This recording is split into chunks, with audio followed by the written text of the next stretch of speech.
Hallo und willkommen zu einem neuen Messer-Review. Heute schauen wir uns mal ein besonderes Stück an, nämlich das Mora 2000S von Moranif. Das ist eine Sonderedition, die nur in diesem Jahr produziert wurde, extra zum 30-jährigen Jubiläums des ursprünglichen Mora 2000s. Und wir schauen uns das Teil mal aus der Nähe an. Und natürlich werde ich auch einen Schnitttest durchführen, um zu schauen, ob das mehr als nur ein Sammlerstück ist. Wie immer, dieses Review ist nicht gesponsert, das heißt, ich habe mir das Messer von meinem eigenen Geld gekauft und ich erhalte auch nichts für dieses Video, außer natürlich hoffentlich eure Likes und eure Liebe. Vielen Dank und viel Spaß!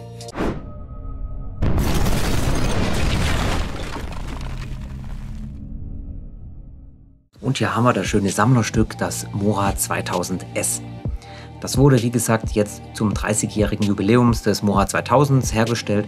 Es wird auch nur in diesem Jahr 2021 produziert und ist damit natürlich dann auch direkt ein Sammlerstück.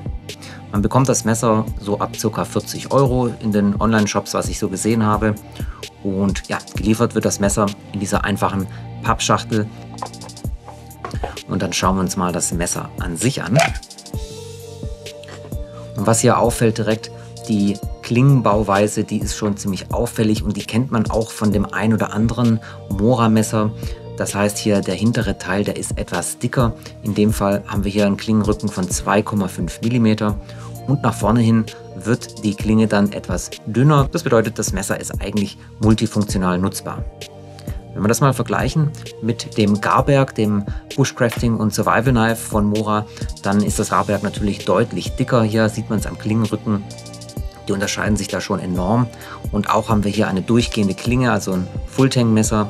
Das ist hier bei dem Mora 2000 oder bei allen anderen Mora-Messern bisher nicht der Fall. Brauchen wir aber auch nicht. Das hier ist kein Heavy-Duty-Messer und auch, dass hier nur eine Steckangel verwendet wird, finde ich jetzt nicht tragisch, weil wie gesagt, für den Einsatzzweck ist es völlig in Ordnung, für was das Messer gedacht ist. Wir haben hier eine polierte und ganz leicht mattierte Klinge. Die ist ca. 11 cm lang und damit zum aktuellen Zeitpunkt noch 42a konform. Das heißt, ihr dürft es mitnehmen auf Wanderungen oder zum Camping, das ist alles kein Problem. Für die Klinge wird rostfreier Stahl verwendet, welcher allerdings, da gibt es keine Angaben. Ich vermute aber mal ganz stark, dass es sich hierbei auch um den klassischen 12C27 handelt, also dieser klassische Schweden- oder Sandvik-Stahl. Ist jetzt kein High-End-Stahl, aber ganz ordentlich, brauchbar, auch günstig und für so ein Messer finde ich das auch völlig in Ordnung. Wenn wir uns den Griff mal anschauen, der besteht aus Gummi bzw. aus TPE, also so einem Elastomer-Kunststoff und hat ja auch so eine lederähnliche Musterung und auch einen guten Grip. Also ich finde, das Messer, das kann man ziemlich gut halten, fühlt sich wirklich an wie Gummi und wahrscheinlich bei nassem Wetter oder auch bei schwitzigen Händen hat man hier nochmal ein bisschen mehr Grip. Die Grifflänge ist auch in Ordnung, ich habe ja eher schmale Hände, also hier würde sogar noch mal ein Finger dazu passen. Das heißt, für mittelgroße Hände ist das Messer sicherlich auch gut geeignet. Nur eben bei Bärenpranken, wie das so oft ist bei solchen Messern, die können das eher schlecht halten dann. Das Messer ist insgesamt 22 cm lang und wiegt etwa 140 Gramm. Ja, und wird noch hier mit so einer Polymerscheide in schwarz geliefert, wo noch so eine Lederschlaufe dran ist, damit man das am Gürtel befestigen kann. Auch hier wieder 2 Löcher, damit Feuchtigkeit, Flüssigkeit ablaufen kann. Insgesamt ein nettes Messer und jetzt schauen wir uns mal in der Praxis an, im Schnitttest, wie sich dieses Messer so bewährt.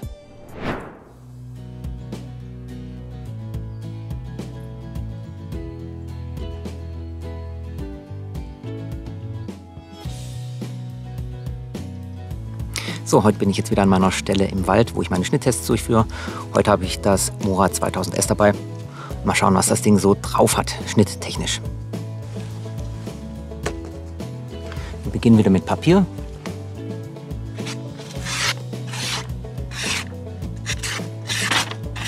Wow, ist gut.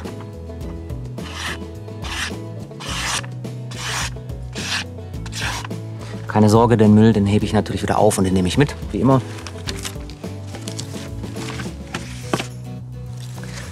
Dann haben wir hier eine dicke Versandkartonage. Absolut kein Problem. Noch besser als beim Garberg, natürlich, weil die Klinge auch dünner ist. Dann haben wir hier wieder so einen halbwegs dicken Kabelbinder. Ja, kein Problem.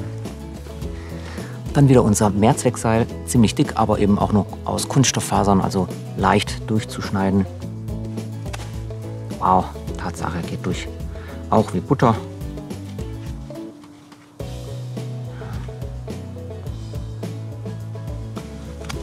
Ja, kein Problem.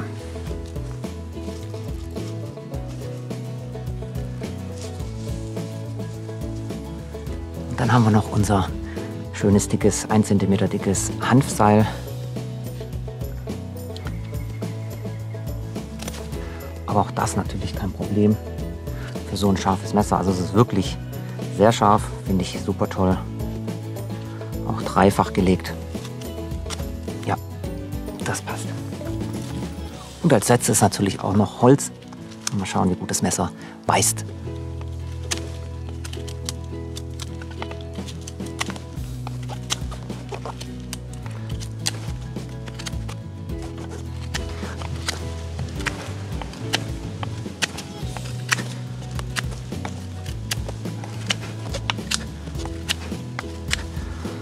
Also ich muss sagen, damit kann ich besser schnitzen als mit dem Garwerk, was mich jetzt gerade ein bisschen erstaunt. Das hier beißt sogar noch besser.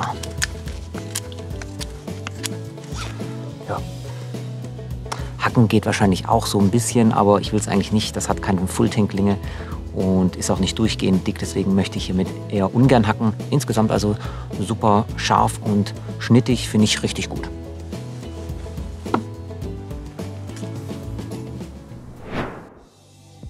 Ja, mir gefällt das Mora 2000S sehr gut. Es ist ein günstiges Messer, das trotzdem gut verarbeitet ist und auch ziemlich stabil ist. Es kommt natürlich nicht an das Garwerk ran, ganz klar. Es hat eine schmalere Klinge, es hat auch keine Fulltang-Klinge, sondern eben nur eine Steckangel. Aber trotzdem ist es ein tolles Outdoor-Messer, das man auch beim Camping oder Ausflüge in die Natur dabei haben kann. Es ist dafür eben auch schön leicht. Schön griffig, auch hier oben der kleine Fingerschutz hier, der ist ein bisschen ausgeprägter als beim Garwerk zum Beispiel. Der Grip, den finde ich auch besser und auch eben diese besondere Klingenform, dass der hinten etwas dicker ist und nach vorne schmaler wird, sodass das tatsächlich auch so ein Mehrzweckmesser ist. Ich kann es wie gesagt nur empfehlen, dieses Messer. Für mich persönlich war das jetzt ein No-Brainer. Ich werde es definitiv öfters dabei haben, wenn ich draußen im Wald oder in der Natur unterwegs bin. Schönes Messer. Als Sammlerstück, ja, ist sicherlich Geschmackssache, wenn man jetzt kein waschechter Mora-Fan ist. Ich hoffe, das Video hat euch gefallen. Schreibt mir mal gerne in die Kommentare, wenn ihr ein Mora-Fan seid. Welches ist euer Lieblingsmesser? Was haltet ihr vom Mora 2000S? Das würde mich mal interessieren. Hinterlasst mir gerne ein Like und abonniert den Kanal, damit helft ihr mir sehr. Und dann sehen wir uns beim nächsten Video wieder. Macht's gut, ciao, ciao.